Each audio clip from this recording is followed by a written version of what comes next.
Assalamualaikum warahmatullahi. Jumpa lagi bersama Starbook Novel. Kali ini kita akan bahas part 2, tapi sebelum itu jangan lupa untuk like, komen, dan subscribe ya Wak, untuk bantu YouTube channel aku tetap berkembang.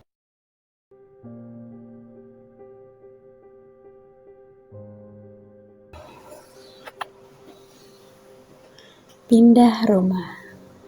Dalam perjalanan tak ada sepatah kata pun yang keluar dari mulut Dinda.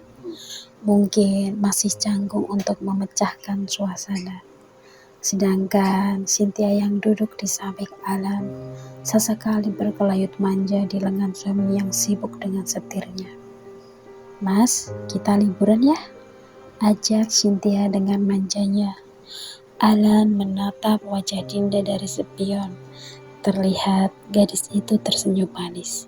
"Kemana?" tanya Alan singkat. "Ke Paris, teman aku kemarin juga ke sana loh. Barangkali kita bisa bertemu mereka di sana, kan asyik," jawab Cynthia. "Bukankah yang seharusnya pergi itu aku? Aku kan istri barunya." "Iya, kamu juga siap-siap ya, Dit. Kita akan ke Paris. Tapi kayaknya lusa deh, mengingat jadwalnya masih padat." Setelah mendengar nama Dinda, Cynthia mengangkat kepalanya yang dari tadi bersandar di pundak Alan. "Kok sama dia?" menunjuk arah Dinda yang duduk di belakang. "Aku maunya berdua," lanjut lagi. Cynthia tak terima kalau Alan mengajak istri barunya. Dinda tersenyum. "Aku gak ikut gak apa-apa kok Kak.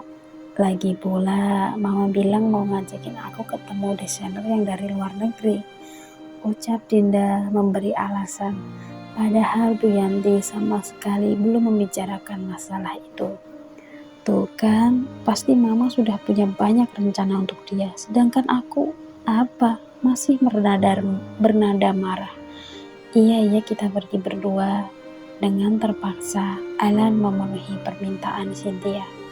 Setelah rencana kepergian itu, kini suasana kembali hening hingga mobil sampai di depan halaman rumah Alan. "Bi," panggil Alan saat Dinda mengeluarkan kopernya. "Iya, Dep," jawab Bi Romlah sedikit berlari menghampirinya. "Bantu bawa koper Dinda ke kamar yang ada di samping kamarku dan Cynthia," titahnya. Setelah Bi Romlah berjalan menyeret koper, Dinda hanya mengikutinya dari belakang. "Silakan, ini kamar Non. Sudah Bibi bersihkan. Kalau Non butuh sesuatu, panggil saja Bibi." Dinda mengangguk tanpa suara.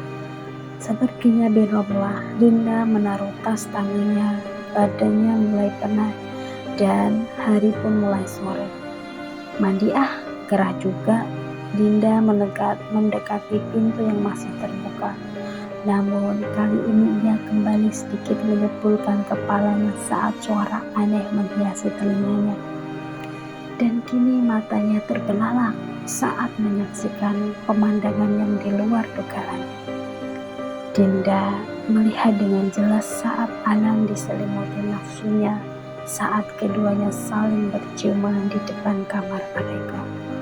"Sekarang sayang," suara parau dari mulut Alan itu kembali menembus gendang telinganya hingga membuatnya sesak dan kembali menutup pintu dengan pelan.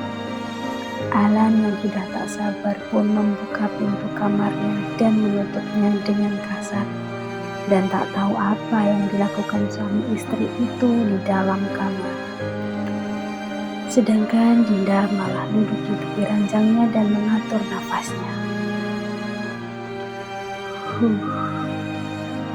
"Kenapa kamu sedih? Bukankah kamu akan menyaksikan itu setiap hari?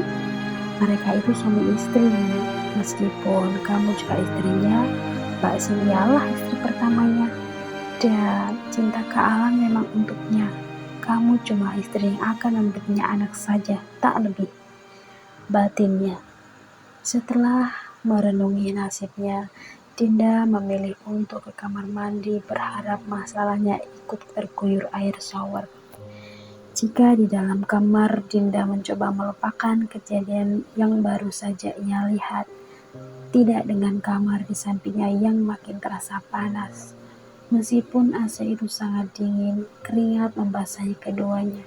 Apalagi sudah lama Alan tak merasakan belayan Cynthia. Dan entah kenapa, kali ini wanita yang berstatus istri pertama itu dengan mesranya melayaninya. Terima kasih ya, ini yang aku rindukan selama ini. Ucap itu meluncur diiringi dengan senyuman. Sedangkan Cynthia pun membalas senyuman Alan lalu memeluk tubuh suami yang masih polos karena ia merasa menang. Tidak hanya hari ini, setiap hari aku akan lakukan untukmu. Kamu suamiku, tidak ada orang lain yang boleh merebut cinta kamu dariku, termasuk istri keduamu, batinnya licik. Dinda yang sudah selesai mandi memilih untuk memejamkan matanya karena hari ini memang sangat melelahkan. Belum lagi pikirannya yang mulai kalut setelah melihat kejadian di depan kamar suaminya. Tok tok tok, selang 1 jam, bunyi ketukan pintu membiarkan mimpinya yang sudah sampai kampung. Karena memang Dinda kembali bermimpi bertemu dengan ibu tercintanya. Terpaksa Dinda harus membuka matanya perlahan. Dilihatnya langit-langit kamarnya yang berbeda, masih lupa di mana ia berada. Oh iya, ini kan rumah Kak Alan, batinnya. Karena ketukan pintu itu kembali menggema, dengan sigap Dinda membukanya. Bibi, ucap Dinda, ternyata pembantu Alan yang datang. Non gak makan, tadi saya dapat telepon dari Nyonya Besar disuruh untuk bangun Non kalau tidur. Katanya Non belum makan dari pagi, ucapnya sambil membungkuk ramah. Kenapa mama telepon Bibi? Kenapa gak menghubungi aku langsung? Gumamnya kecil. Ya Bi, sebentar lagi aku turun, ucapnya. Bi melirik ke arah kamar Alan yang masih tertutup rapat. Iya Non, Bibi kembali menghadap Dinda. Apakah Alan dan Mbak Cynthia sudah di bawah? Tanyanya dengan pelan takut jika mereka tiba-tiba saja keluar. Biromlah menggeleng tanpa suara. Ya sudah, terima kasih. Lebih baik aku turun duluan, nanti pasti Mbak Cynthia makan sama Kak Alan. Aku gak mau ganggu mereka. Setelah merapikan rambutnya di depan cermin, Dinda keluar dari kamarnya. Ceklek. Suara pintu terbuka saat Dinda tepat di depan kamar Alan. Dinda mau kemana? Tanya Alan yang sudah bergandengan dengan Cynthia. Dinda melirik leher Cynthia yang dipenuhi dengan tanda merah dan itu diyakininya adalah bekas bibir Alan. Ke bawah Kak, tadi mama telepon Bibi, katanya suruh aku makan. Dan aku gak bangunin kalian, takut ganggu. Jawabnya sesantai mungkin, karena Dinda tidak mau menampakkan wajah melasnya di depan Cynthia dan Alan. Ya sudah kalau gitu kita makan sama-sama saja, tawar Alan. Dinda hanya mengaku. Sayang, kamu turun duluan ya, aku gak mau bicara sama Dinda. Setelah punggung Alan menghilang, Cynthia melipat kedua tangannya. Kamu pikir dengan menjadi istri kedua Mas Alan, kamu bisa mendapatkan cintanya? Seru Cynthia tepat di telinga Dinda. Tidak, dia milikku, dan dia tidak akan pernah menjadi milikku. Tegasnya lagi, lebih membukakan bajunya bagian atas dan memperlihatkan mahal karya Alan yang lebih banyak di sana. Dan setelah Dinda melihatnya, Cynthia kembali menutupnya dan berlalu. Sabar Din, jangan sakit hati. Cinta itu akan tumbuh karena ketulusan kamu, bukan karena ambisi belaka.